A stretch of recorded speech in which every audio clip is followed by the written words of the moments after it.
Tinus,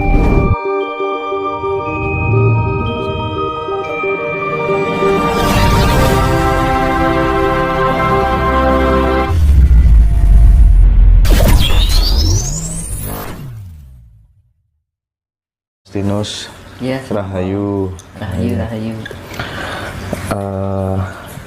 Tepat pukul 1 dini hari. Rondo ya. Iya. Kemunculan Mas Tinus ini di samping mengajar, mendidik, menginspirasi dan menggerakkan teman-teman yang masih muda untuk lebih masif lagi belajar tentang kesejatian, tentang kebenaran-kebenaran berdasarkan sebuah fakta dan logika atau kasunyatan begitu. Barangkali malam ini saya ingin Mas Tinus memberikan sebuah pandangan-pandangan spiritualnya terkait dengan bagaimana untuk menghadapi situasi seperti saat ini. Kita sebagai manusia yang merdeka itu harus bagaimana, itu satu. Yang kedua, saya nanti juga barangkali minta tolong dieksplor tentang asal usul manusia Jawa itu berdasarkan realitas dan data fakta yang ada. Dan lebih penting lagi responnya Mas Tinus terhadap ramalan anak ajaib yang di India itu, Adnan, itu nanti seperti apa gitu, Mas? Oh iya. Ya, selamat malam Rahayu. Udah pagi ini. Oh iya, pagi ya Mas ya.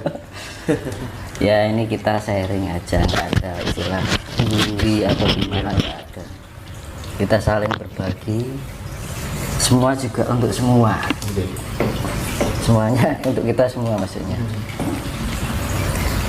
Jadi memang situasi keadaan alam yang sedemikian rupa ya, kondisinya lagi tidak memungkinkan, dan kita sendiri harus bisa menyesuaikan apa keinginan alam semesta itu. Kita harus paham dengan itu, harus peka dengan itu, harus lebih meningkatkan intuisi dan kesadaran diri kita sendiri. Jangan sampai kita lengah. Dan supaya tidak lengah itu bagaimana kan gitu ya kan? Biar kita tidak terbawa arus. Ibaratnya dalam bahasa Jawa itu keli ning ora entuk ngeli ning ora entuk keli. Kudu ngetokne bani purita sari suci kang iline munggah kan gitu. Jadi jangan sampai kita terbawa arus, karena perputaran cakra alam semesta itu ibaratnya itu energinya lagi kencang-kencang.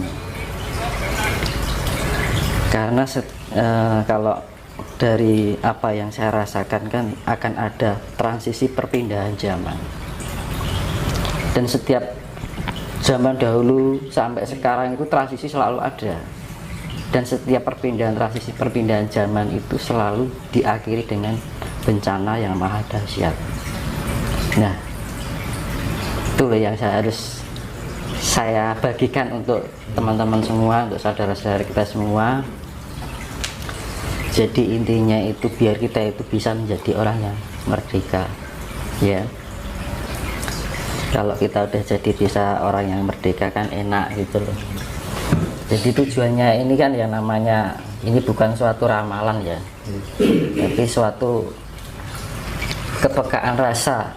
Kalau orang Jawa dahulu itu ada sesuatu yang akan terjadi itu ada feeling gitu ya. Jadi kita harus peka dengan itu, jangan sampai kita lengah, dan kita harus di dalam kehidupan sehari-hari itu harus tetap jeli dengan sikap dan perilaku kita, perbuatan kita, ucapan kita, rasa kita, pikiran kita. Karena gini, dengan perputaran energi cakra yang begitu besar ini kan perpindahan transisi kan energinya sangat luar biasa. Itu akan sangat mempengaruhi jiwa emosional. Nah, emosional itu akan mempengaruhi sifat-sifat negatif yang tertanam di dalam raga kita, ego yang utama. Nah itu, jadi dari sifat-sifat itu menjauhkan kita dari sifat AC. Jangan sampai kita kehilangan kasih sayang. Nah gitu.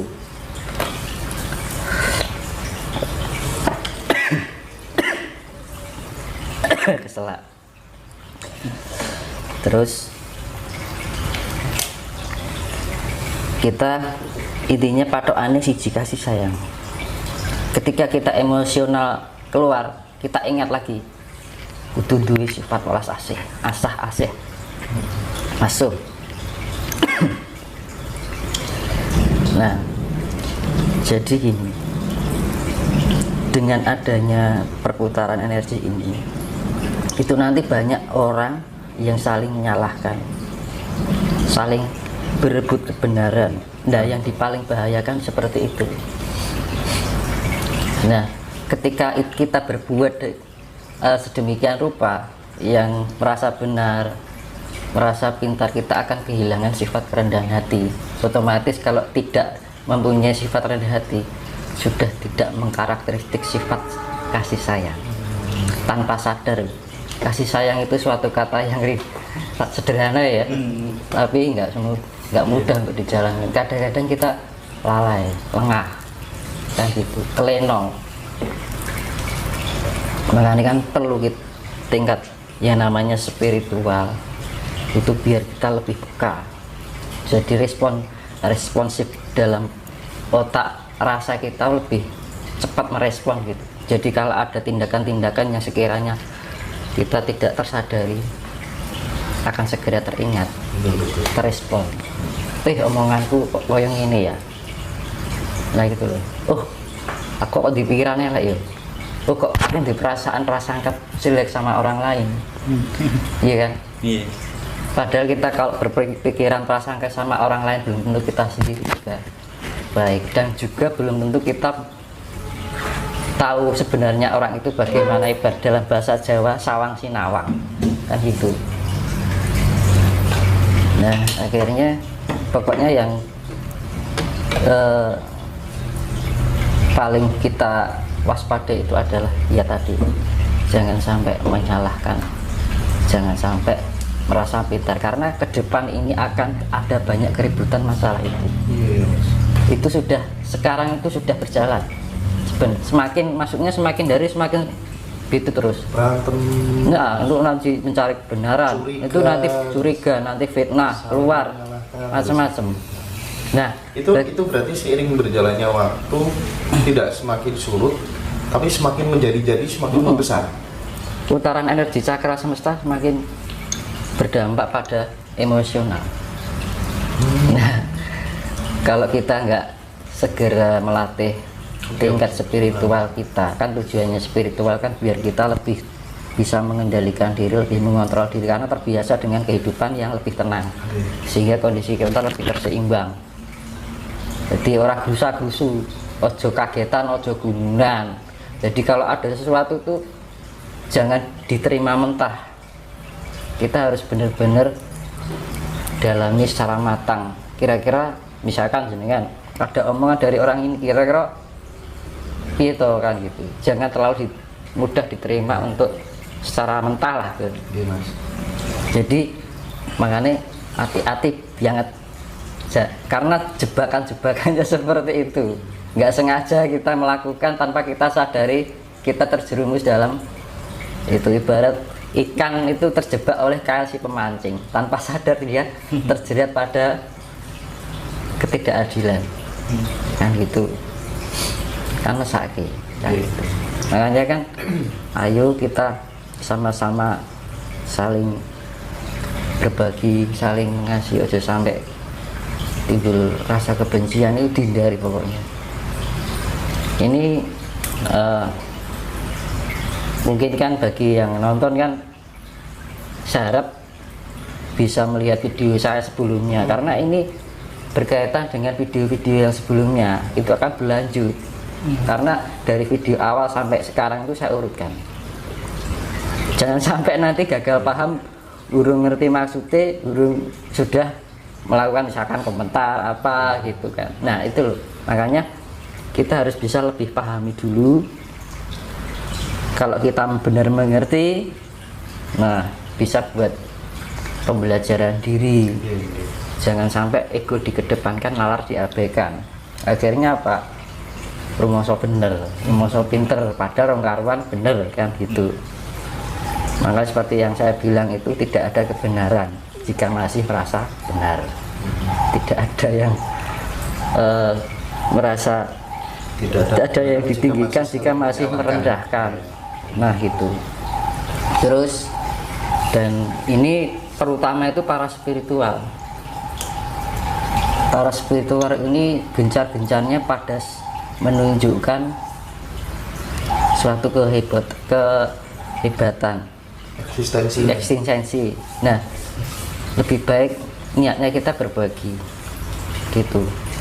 Jadi itu jebakan itu tidak hanya orang para pemain spiritual, orang umum pun juga kena.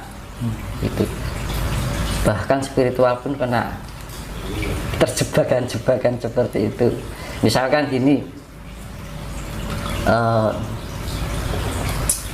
ada mungkin spiritual muda, misalkan mungkin dianggap belum pengalaman, wah itu halu.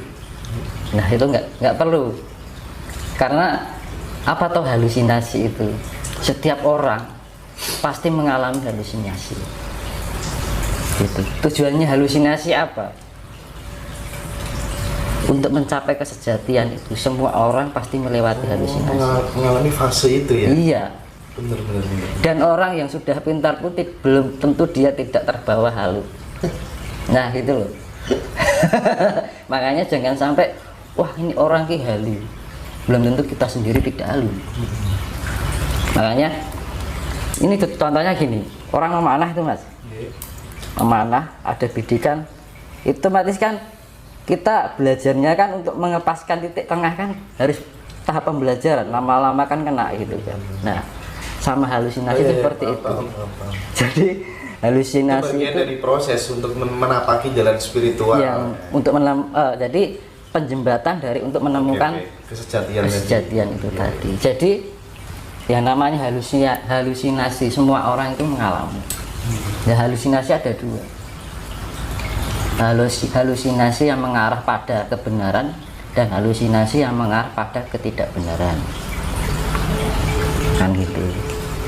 Nah, halusinasi itu bisa terjadi karena imajinasi, pikiran otak, memori otak kita. Jadi gitu. Jadi banyak orang mengatakan halusinasi, tapi apa tuh halusinasi itu? Kan gitu.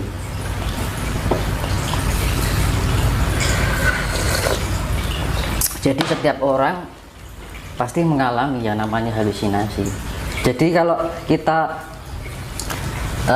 melihat orang seperti itu, action yang kita lakukan adalah kita mengarahkan, misalkan bagi yang sudah tahu ya, misalkan contohnya gini,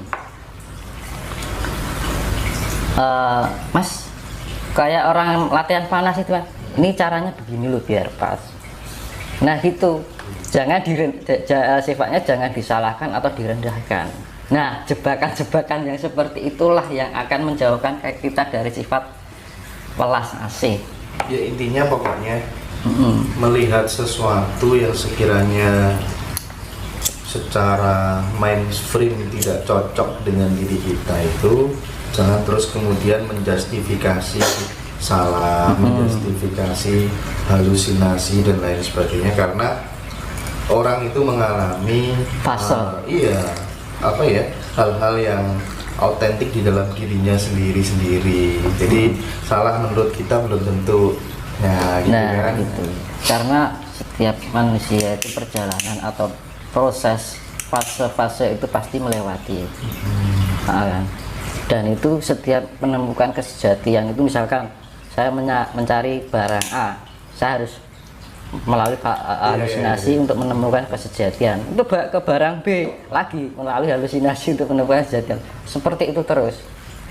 dan tidak ada orang yang tidak pernah melakukan halusinasi. Semua orang malam. Jadi kita sama-sama murid jangan menilai. Nah gitu. Biar gurunya aja yang ini. Nah kalau ada yang seperti itu kita arahkan. Ayo ini caranya gini loh. Teori ini untuk misalkan mau manah ki, oh caranya seperti ini.